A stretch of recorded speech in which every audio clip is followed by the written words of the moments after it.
Good day, economics students.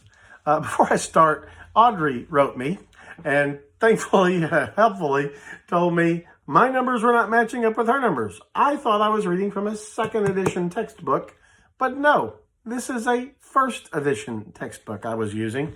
So even the chapter number was wrong. I was talking about poverty from what was chapter 14 in my textbook, but it's actually chapter 15 in your textbook. From now on, I'll read from my Kindle. And so we should have second edition numbers that are right from now on. Sorry about that. Thanks, Audrey. So I'm on page 360 in the second edition now. That is 15.3, section 15.3. We've been talking about poverty. And we talked about the poverty line. And you'll remember the poverty line for America in 2015, the most recent data I had, wasn't even $19,000 a year income for a family of four. That's $1,500 a year, a little more maybe. That's $1,500 a month. Well, that is not much money, and you couldn't rent a decent two-bedroom apartment in the city where I live here, Bedford, for that. I'm sure you couldn't. But somehow you're supposed to live your whole life, rent, food, clothes, healthcare, everything on that much. So nobody is living well on poverty line income. The social safety net is every industrialized or post-industrial government in the world has some form of social safety net. These are government programs that are designed to assist people to keep them from falling into utter degradation, to keep people from having to live in cardboard boxes under overpasses, to keep children from starving. Social safety net programs are those backstops. I mean, anybody could lose their job. Anybody could have tragedies befall them that could put them in a grave situation. And these social safety nets are there. This social safety net is there to protect all of us should the worst happen, from falling into complete ruin. So the section 15.3 outlines the things the United States government does now to assist the poor and the near poor.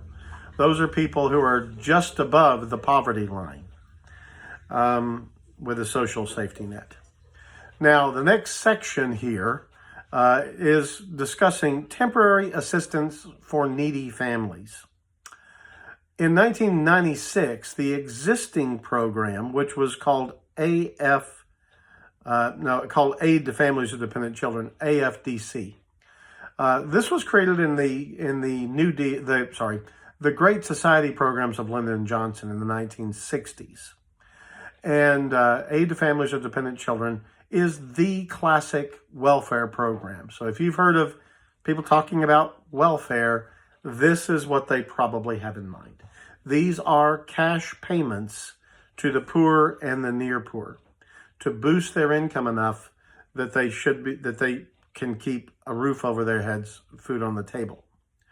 They are cash payments. The system was redesigned in 1996. The Republicans won sweeping majorities in both houses of Congress that year, and they worked a deal out with the Clinton administration, Democratic president, to reform the welfare system then. That is now called Temporary Assistance to Needy Families, TANF. Temporary assistance. Now that's different. And you remember we talked about the poverty trap. We talked about the problem that if you do give people cash supplements to their income, that eventually there's a problem. There's no incentive to actually get a job and work, because what usually happens is the payments you're receiving drop when you earn money yourself. And it can make it to where there's a strong disincentive to improve your lot. If you can do nothing and survive, why work hard to barely get more money than what you got for doing nothing? That's the poverty trap, right? Well, one of the ways we talked about you can bring that to a close is imposing work requirements to get assistance or putting time limits on it. And that's exactly what the reform of 1996 did, the welfare reform of 1996. Now there is a 5-year cap on getting TANF benefits. The incentive there would be, as you might get a few years of this assistance, but then you say, oh my goodness, it's going to run out in a couple of years. I better do something to where I can earn a living when I can't get this money anymore.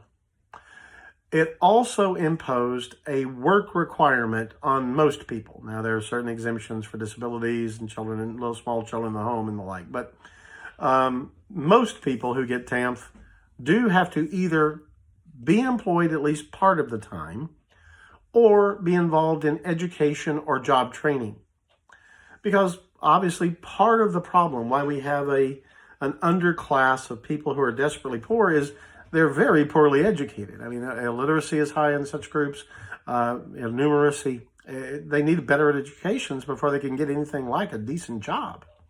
Or they need skills, job training, so that they can get a job that's hopefully better than minimum wage to improve their lot. Because minimum wage will not, in many places, lift you above the poverty line, even if you worked full time at it.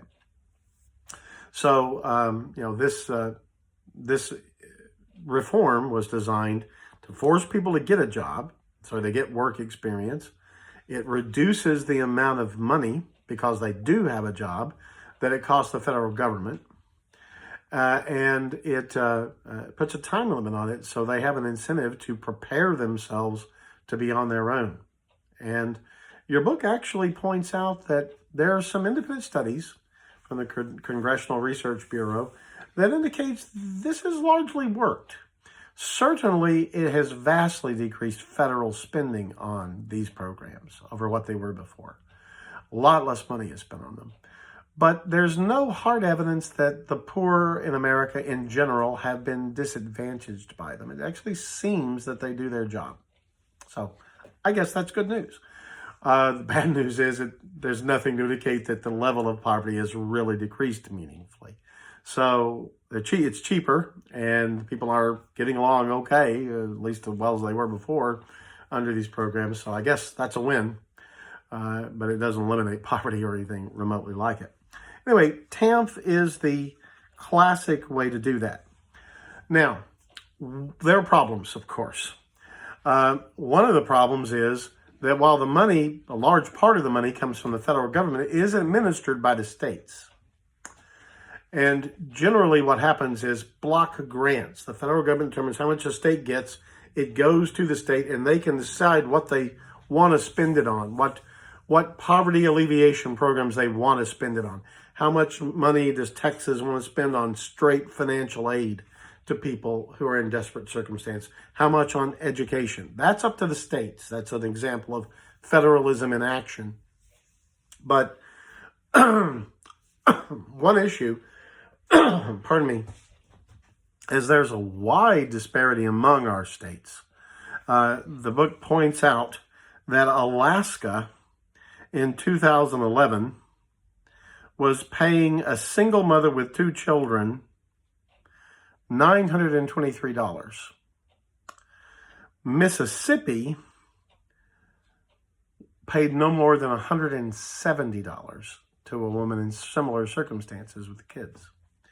So it can vary wildly where you are how much financial assistance you're getting in the United States. Now, part of that's because of cost of living. Some places are much more expensive to live than others. Part of it's also differences in philosophies of government, I'm sure. So that's one way that the social safety net works. Another major program is the Earned Income Tax Credit. And that is where if you have an income below, I'm sure your book gives the exact figure, $17,530 a year, and that's poverty line or below, right? You basically get credited back money, $5,300 of your income you get back in form of tax credit. So this is like putting money in the pocket, but it's not a check from the government. It's money you get to keep in your pocket that you earned. And it goes right on up to, I think it's $41,000 in that ballpark. As your income rises, the amount of tax credit you can use to keep the money drops. When you get to $41,000 a year, it's gone. And that's moving into the area of lower middle class income there. So you're moving out of poverty pretty much entirely by then. In most of America, at least, you can live a decent lower middle class life on not much more than that anyway, or at least a simple life. And so, the earned income tax credit goes away there. Now, this appeals to a lot of people. I mean, it's an incentive to work, right? You keep money you earned, and it helps the poorest by letting them get more of their money in their pocket instead of in Uncle Sam's. So the earned income tax credit is a fairly popular way to assist the low-income citizens of our country. SNAP, Supplemental Nutrition Assistance Program. SNAP is what is often called by people of my generation food stamps. When I was a kid, I never got them, of course, but I saw people in the grocery store use them. They were literally like stamps that they handed the cashier. But that was replaced long ago with a kind of debit card, but people still often call it food stamps. SNAP is money credit you can use in the grocery store. You swipe it like a credit card, or I guess probably now it's got a chip, I don't know, at the cashier.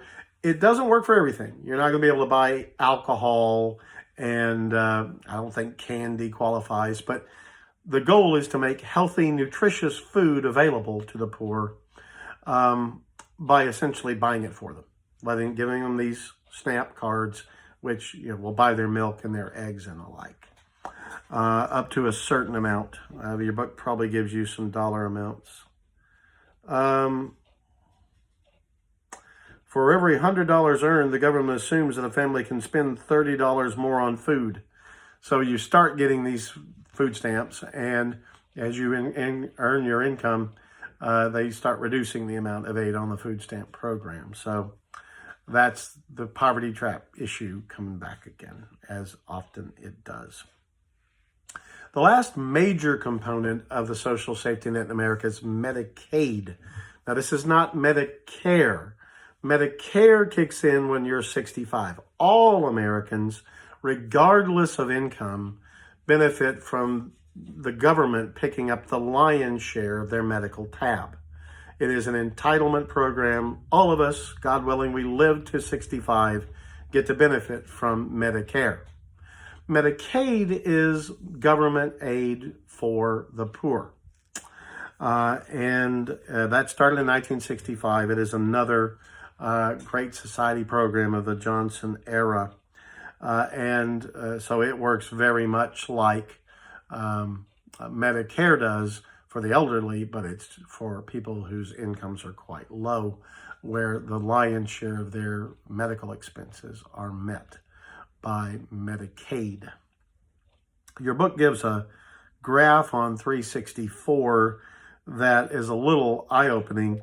It points out in the left-hand pie chart that children make up 47% of Medicaid enrollees, people who are entitled to get the benefit of Medicaid, but they're only 21% of the recipients. In fact, 44% of the blind and the disabled. Now, these would be people who can't work for some reason that are getting the Medicaid program.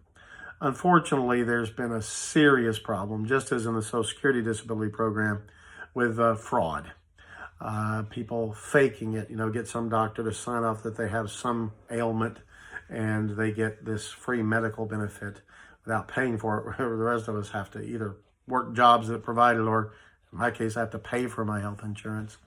They get it for free. And so it is a benefit that's worth money that sometimes people can't resist, maybe a little fraud. It does happen. Okay, well, that's nearly 15 minutes right there. We'll continue in the next lecture with income inequality. Thank you.